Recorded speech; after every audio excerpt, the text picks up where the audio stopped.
हमने चुना है ये रास्ता जिस पर हमारा करियर बर्बाद कर दिया गया। और जब मैं आज आपसे मुखातिब हूं तो यह जानते हुए मुखातिब हूं कि अब मैं दोबारा किसी विश्वविद्यालय में शायद अब प्रोफेसर नहीं बन पाऊंगा। मुझसे मेरा असिस्टेंट प्रोफेसर का ओहदा छीन लिया गया। मुझसे इंटरव्यू में सवाल पूछा गया कि बताओ रामचरितमानस के ढोल गंवार शुद्ध पशु नारी सकल ताड़ना के अधिकारी में ताड़ना का अर्थ क्या है। इसका मतलब यह है कि आप कुछ और सुनना चाह रहे थे। मैं बार बार कहता रहा कि मेरे पीएचडी पर प्रश्न पूछा जाए और जलील करने के लिए ये इंटरव्यू होते हैं। मुझे मेरे कॉलेज का प्रिंसिपल के बारे में पता लगाया जाए कि वो आरएसएस का व्यक्ति है कि नहीं। लेकिन हम उस सिलेक्शन कमेटी से एक सवाल पूछना चाहते हैं कि क्या यह सिलेक्शन मेरिट पर हुआ जब पहला ही वाक्य बोला गया कि लक्ष्मण यादव को बाहर करना है, बाकी आप किसी को रख लीजिए। यह कौन सी मेरिट है और यह किसने तय किया था कि लक्ष्मण यादव को बाहर करना है, किस आधार पर बाहर करना है। मेरी सांसें, मेरी उम्मीदें मेरी कक्षाओं में थी, उन कक्षाओं से हमें छीन लिया गया। एकेडमिक परफॉर्मेंस इंडेक्स यानी एपीआई में 100 में से मेरे 96 नंबर, मेरे 8 लेख प्रकाशित हैं, एक किताब प्रकाशित है, पीएचडी पूरी है। मैं इलाहाबाद विश्वविद्यालय का गोल्ड मेडलिस्ट हूं। 2013 में ही मेरी पीएचडी दिल्ली विश्वविद्यालय से पूरी हो चुकी थी। कि सच कहना अगर बगावत है तो समझो हम भी बागी हैं। और हमने चुना था कि हम हर गलत के खिलाफ बोलेंगे। मगर ये जो कॉलेज के बाहर की मेरी दुनिया थी, इसे मैंने कभी अपने कॉलेज के भीतर घुसने नहीं दिया। मैं अपने विद्यार्थियों के सामने जब भी होता था तो मैं उनका शिक्षक होता था। मेरी विचारधारा, मेरा एक्टिविज्म, मेरी समझ जो समाज को लेकर है, वो मेरे कॉलेज की 4 दीवारी के भीतर कभी नहीं गई। वरना बहुत दिन से मैं उन लोगों की आंखों में खटकता था।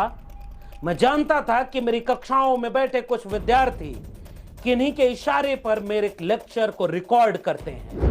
दोस्तों, मेरे लहजे में जी हुजूर न था, इससे ज़्यादा मेरा और कोई कसूर न था।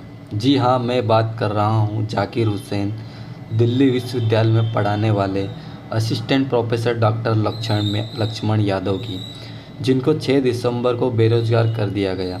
डॉक्टर लक्ष्मण यादव इस कॉलेज में पिछले 14 साल से पढ़ाने का काम कर रहे थे। ये छात्रों को हिंदी और फिलोसॉफी पढ़ाने का काम कर रहे थे। प्रोफेसर लक्ष्मण यादव के बारे में कहा जा रहा है कि एक शिक्षक को राजनीतिक बातें नहीं करनी चाहिए।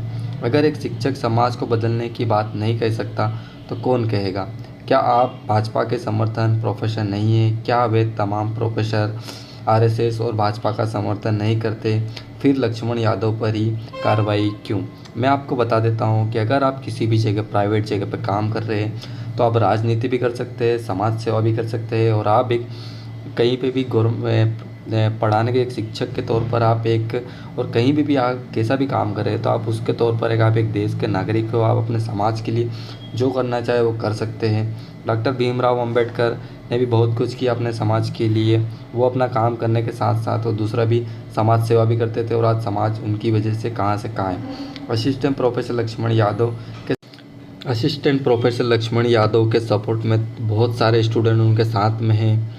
और जैसे कि सभी कॉलेजों में बहुत सारे स्टूडेंट के बहुत सारे छात्र जो शिक्षक होते हैं बहुत प्रिय होते हैं, उसमें से एक लक्ष्मण यादव भी उस कॉलेज में उनके बहुत प्रिय शिक्षक रहे थे स्टूडेंट के।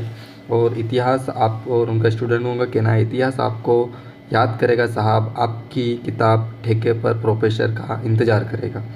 हर बोलती हुई आवाज़ को खामोश किया जाएगा। आज तुम हो, कल मेरा नंबर होगा, परसों कोई और। ये सिलसिला तब तक चलता रहेगा जब तक हम एक होकर नहीं लड़ेंगे। लक्ष्मण यादव कहते हैं कि ये आरएसएस वाले, ये बीजेपी वाले किस चीज़ से डरते हैं? वे डरते हैं किस चीज़ से डरते हैं? वे तमाम धन दौलत, गोला बारूद, पुलिस फौज के बावजूद वे डरते हैं। एक दिन ये निहत्थे और गरीब लोग उनसे डरना बंद कर देंगे। वह इस बात से डरते हैं। बाबा साहब ने भी कहता, हमें कुछ नहीं चाहिए, ना धन चाहिए, दौलत चाहिए, हमें सिर्फ आप हमें शिक्षा दे दो, हमें पढ़ने का अधिकार दे दो।